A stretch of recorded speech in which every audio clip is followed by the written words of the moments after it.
न्याय होती है? न्यायालय में न्याय नहीं होती है, बिल्कुल झूठ है। न्यायालय हमें न्याय नहीं देती है, हमें निर्णय देती है। एक संगठन एक आवाज तभी मिलेगा धानुक जाति को। अन्य अवसर की क्षमता है तो अकॉर्डिंग टू पॉपुलेशन हमारा। नमस्कार, मैं मुकेश जोशी और अभी आप देख रहे हैं हम आप तक न्यूज चैनल। अभी मैं दरभंगा जिला के केवटी प्रखंड में हूं और हमारे साथ रामचंद्र मंडल जी है। आइए पहले इनका परिचय लेते हैं, जानते हैं। सर, आप अपना शुभ नाम बताएंगे? रामचंद्र मंडल। आप अपना परिचय दीजिए। मेरा घर दरभंगा जिला के केवटी प्रखंड के बेहटा गांव में है और पेशे से मैं शिक्षक रहा हूं। 94 बैच का मैं शिक्षक हूं। अभी 31 अक्टूबर को मैं सेवानिवृत्त हुआ हूं। अच्छा। और अपने समुदाय का, अपने धानुक जाति का जो है सो सभी को एकजुट करने के लिए मैं प्रयास कर रहा हूं। एक संगठन, एक बैनर के तले, धानुक समन्वय समिति बिहार के तले। सर, इसका क्या उद्देश्य है? धानुक समन्वय समिति, इसका पूरा उद्देश्य क्या है? देखिए, सवाल है हमारे जाति में धान एक जाति एक है तो संगठन एक होना चाहिए। तो यहाँ राजनीतिक महत्वाकांक्षा के चलते अलग अलग नाम से एक ही जाति का अलग अलग कई संगठन बना लिया गया। जबकि 1978 में मैंने जो है सो अखिल भारतीय धानुक एकता संघर्ष मोर्चा बनाया था और उद्देश्य जाति का चतुर्दिक विकास। तो होगा कैसे? सवाल ये उठता है, जो सभी तो चाहते हैं जो ये हो विकास ऐसे हो, लेकिन इस पर फोकस कोई भी ऐसे नहीं कर पा रहे हैं जो होगा कैसे। चाहे जाति का चतुर्दिक एक समुदाय का है, जितने भी दबे कुचले समाज भी वंचित वर्ग है, उसका चतुर्दिक विकास हुए बिना देश का विकास संभव नहीं है, बिल्कुल नहीं। एक और बात है कि देखिए, धानुक जाति का पहले से कई संगठन है, तो पुनः धानुक समन्वय समिति का औचित्य क्या है? बहुत अच्छी प्रश्न आपने किया और मुझे खुशी हुई। तो 1978 में सबसे पहले अखिल भारतीय धानुक एकता संघर्ष मोर्चा का गठन किया गया था और 1980 में जब हम पटना में गए इसका विस्तारीकरण करने के लिए पूरे बिहार में, तो देखा जो अखिल भारतीय धानुक उत्थान महासंघ का एक छोटा सा बैनर टंगा हुआ था। पांकी क्षेत्र के विधायक मधु सिंह थे, उसके वहाँ सीतामढ़ी जी के सीतामढ़ी से हैं कृष्ण शास्त्री जी वहाँ बैठे हुए थे। जब हमने देखा जो भाई जब एक जाति का एक बैनर बना हुआ है और वो चूँकि मैं रजिस्टर्ड भी हो चुका था, हमने जो है सो हमसे बातचीत हुई और हमने कहा बिल्कुल उद्देश्य तो चतुर्दिक विकास से मतलब है, संगठित करने से मतलब है, तो फिर अलग अलग नाम क्यों? तो अखिल भारतीय धानुक उत्थान महासंघ में हम विलय हो गए और दरभंगा मधुबनी जिला का जो मुझे दायित्व दिया गया, संगठन भी हुआ और लंबे समय शुरुआती दौर में गांधी मैदान में रैली भी हुआ, कार्यक्रम हुआ, लेकिन जागरूकता नहीं। चूँकि 94 में हम 94 में जो बूथ BPSC से शिक्षक पद पर जो हम आ गए अपने परिवार के दायित्व के लिए और कुशेश्वर स्थान मेरा पोस्टिंग हो गया।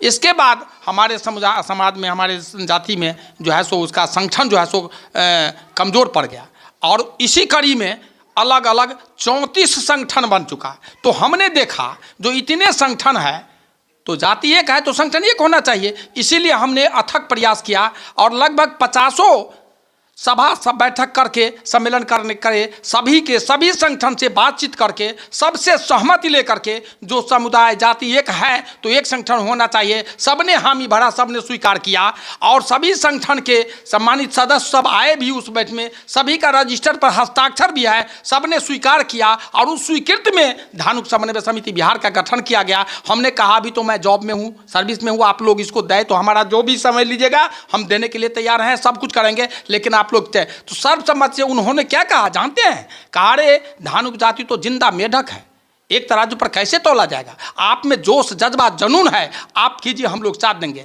और वो दायित्व दिया गया, हमने उस दायित्व का निर्वहन किया और निर्वहन ही नहीं किए। और ये एकता को देख करके, ये जो हमारा सशक्ति एकता को देख करके पहली बार बिहार में 12 टिकट विधानसभा से मिला था इस जाति को। मुश्किल से 1 से 2 टिकट मिलता था इससे पहले और एक सांसद का भी मिला।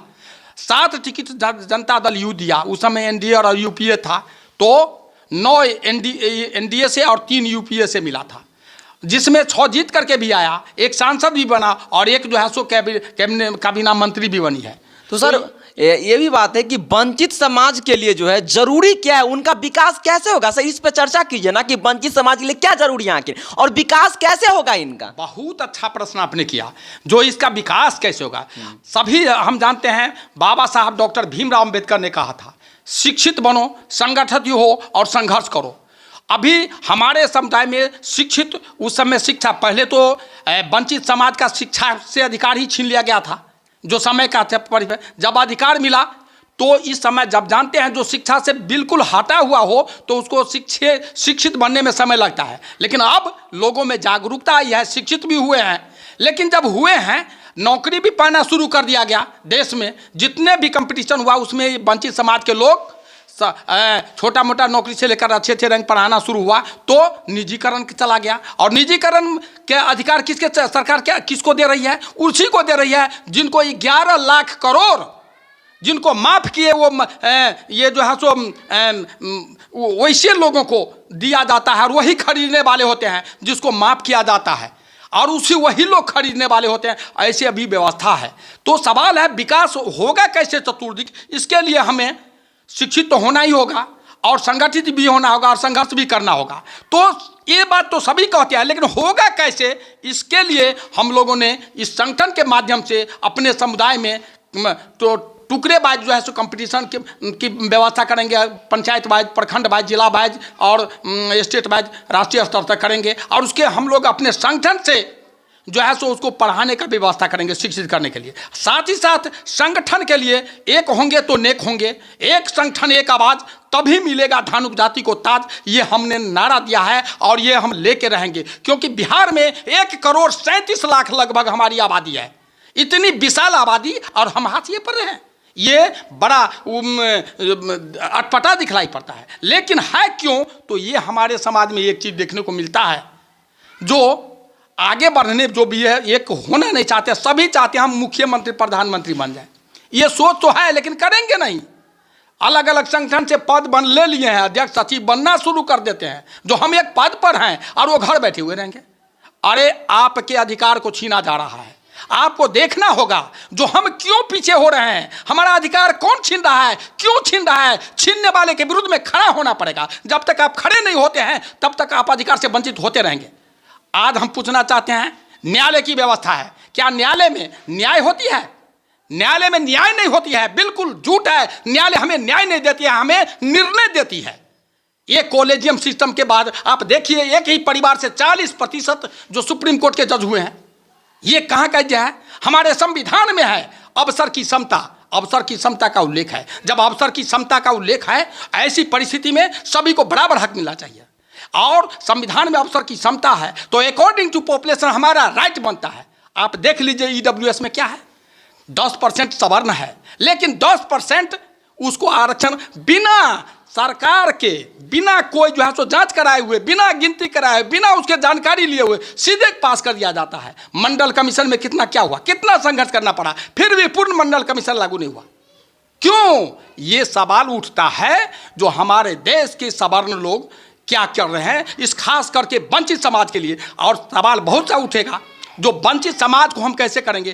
तो चूंकि हम एक कदम बढ़ाने के बाद ही दूसरा कदम बढ़ाएंगे, तो हम पहले अपने समाज के, अपने जाति के, अपने समुदाय को हम एक कर रहे हैं और एक कर रहे हैं। अभी हम बहुत जल्दी गांव की ओर चलो कार्यक्रम के तहत पूरे बिहार के एक एक गांव का हम दौरा करेंगे, और गांव स्तर से, पंचायत स्तर से, प्रखंड स्तर से, जिला स्तर से, और गांधी मैदान में 10 लाख का रैली का हमारा जो है सो अपना ये है। और हम निश्चित रूप में हम बहुत जल्दी जो गांधी मैदान को भरने का काम करेंगे और यह एहसास कराएंगे जो 1,37,00,000 हमारी आबादी है, तो हमारा अकॉर्डिंग टू पॉपुलेशन हमारा राइट बनता है। आप जब हमने ये बनाए तो हर पार्टी को नींद हराम होना शुरू हो गया, और जब नींद हराम हुआ तो सभी खुशामद कर रहे हैं।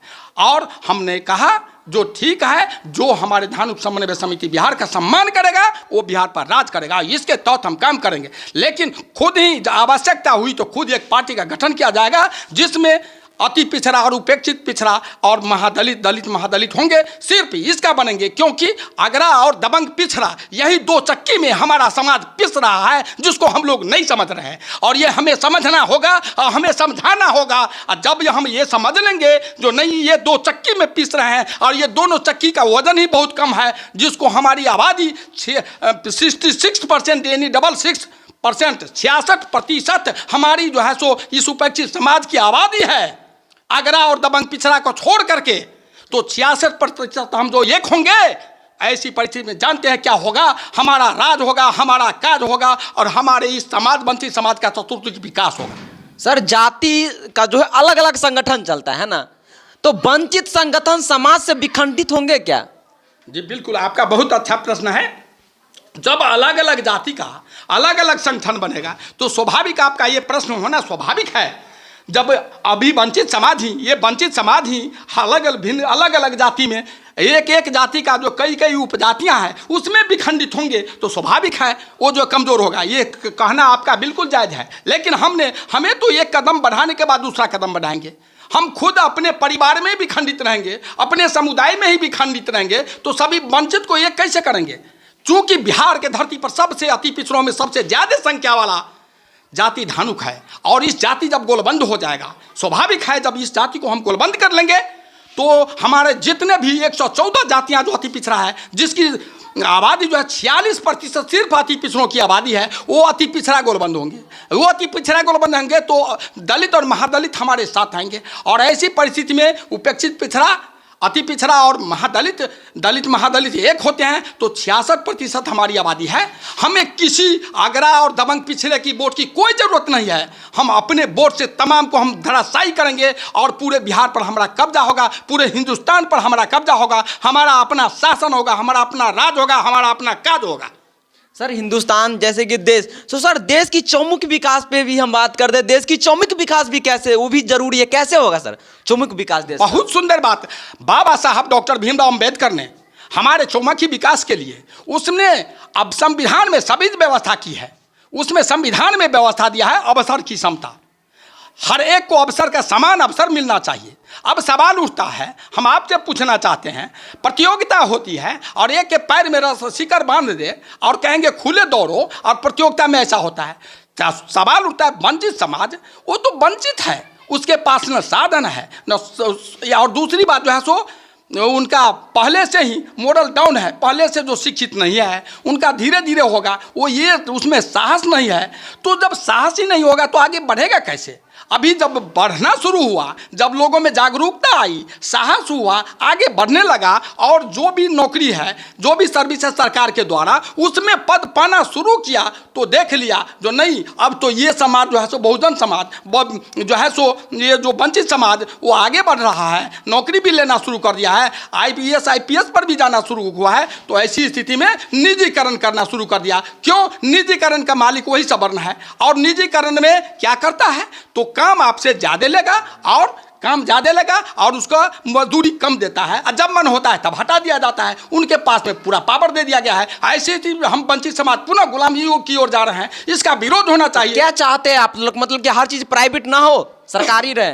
बिल्कुल। जब निजीकरण में क्या होता है, निजीकरण में भी आरक्षण करना की जरूरत है। सरकारी में ये देखिए ना कि सरकारी में क्या होता है, अगर नौकरी किसी को हो जाए तो मनमानी काम करता है, जैसे होता है वैसे काम करता है। प्राइवेट होने से और फायदा है ना सर कि अच्छे तरीका से काम होगा। और ये प्रश्न होना भी स्वाभाविक है।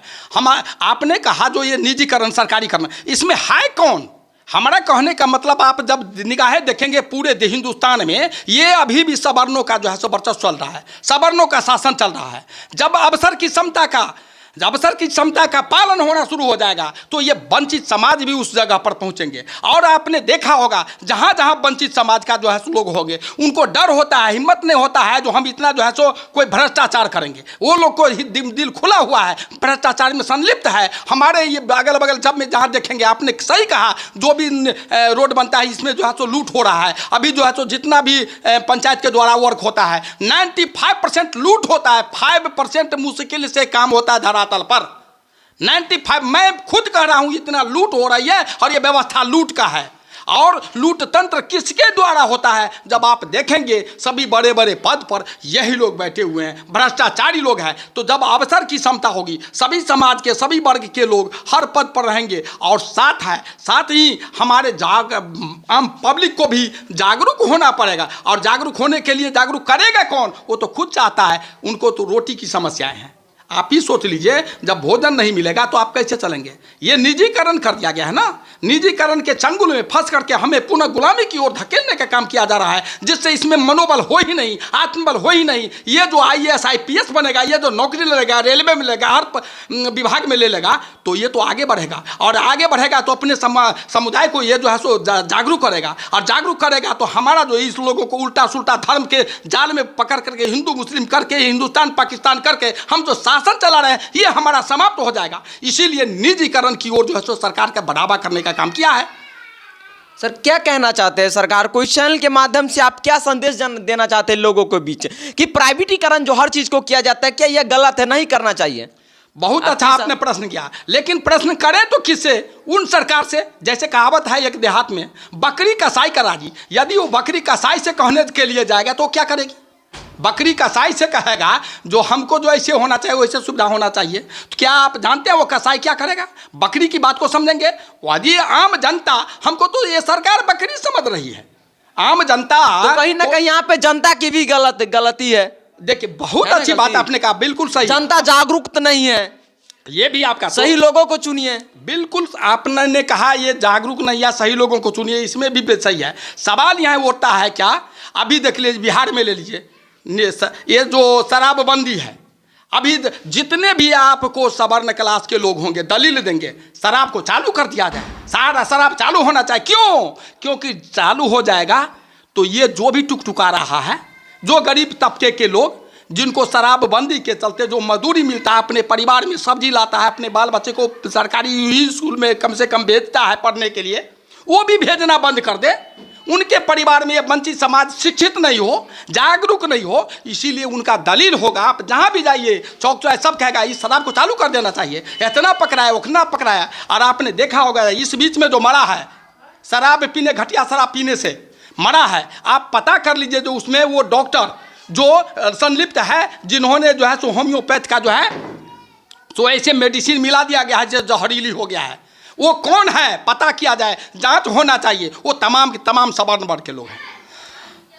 और ये सवर्ण क्लास के लोग ये नहीं चाहता है ये वंचित समाज जागरूक हो, वो शराब में लगा रहे, ये जो है सो मरता रहे, उसे कोई फर्क नहीं पड़ता। इतने लोगों को मर गए, कोई विद्रोह नहीं है। और सरकार पर दोषारोपण करी है। अरे सरकार तो खुली रूप से कह रही है, जो बिल्कुल हम इस सरकार का भी समर्थक नहीं है, हम आम जनमानस का समर्थक हैं। आम जनमानस का होना चाहिए, जो हमारे वर्णित बाबा साहब डॉक्टर भीमराव अंबेडकर ने संविधान में जो हमें अधिकार दिया, उस संविधान के अनुसार हमारा जो हक मिलना चाहिए, लेकिन वो नहीं मिल रहा है। इसके लिए एक क्रांति की आवश्यकता होगी। और हम गांव की ओर चलो कार्यक्रम करने जा रहे हैं, और उसमें बिगुल फूकेंगे, और हम रोड से सड़क से लेकर के संसद तक का जो है सो हम जाम करने का काम करेंगे। और बहुत जल्दी हमारा जो है सो, चूँकि हम जनवरी में ही हमारा शुरुआत होने जा रही थी, लोगों ने फरवरी में समय मांगा, जो नहीं फरवरी में जो हम लोग ये करेंगे, तो उम्मीद है जो फरवरी के शुरुआत ही में हम जो गांव की ओर चलो कार्यक्रम में हम हो जाएंगे। वैसे तैयारी समिति की कार्यक्रम हम करने जा रहे हैं। कब से ये सर गांव की ओर चलो कार्यक्रम जो चालू होने वाला है? बस फरवरी के फर्स्ट वीक में हम शुरुआत कर देंगे। वैसे हम इस तैयारी समिति के लिए शुरुआत किए हैं, जो शहीद रामफल मंडल के धरती से हमारा जो आगाज होगा, और पूरे बिहार में ये जो है सो हम एक बिगुल फूकेंगे, और गांधी मैदान को जो है सो हम 10 लाख से हम पाटने का काम करेंगे। और इसके बाद सबको नींद हराम करेंगे, और एक एक गांव में जाकर के एक एक पंचायत प्रखंड जिला को जो है संगठित करके, और हम अपने हक का वाजिब हक जो हमारा वंचित समाज का है वो हम लेके सोएंगे। उसके लिए एक कदम बढ़ाए हैं, सबसे ज़्यादा संख्या वाला धानुक जाति को पहला प्रथमतया जो है सो हम गोलबंदी कर रहे हैं, और वो गोलबंद हो चुका है। धानुक समन्वय समिति बिहार एक जो है सो आगाज है, एक जो है सो आवाज़ है, और उस आवाज़ को कोई रोक नहीं सकती है।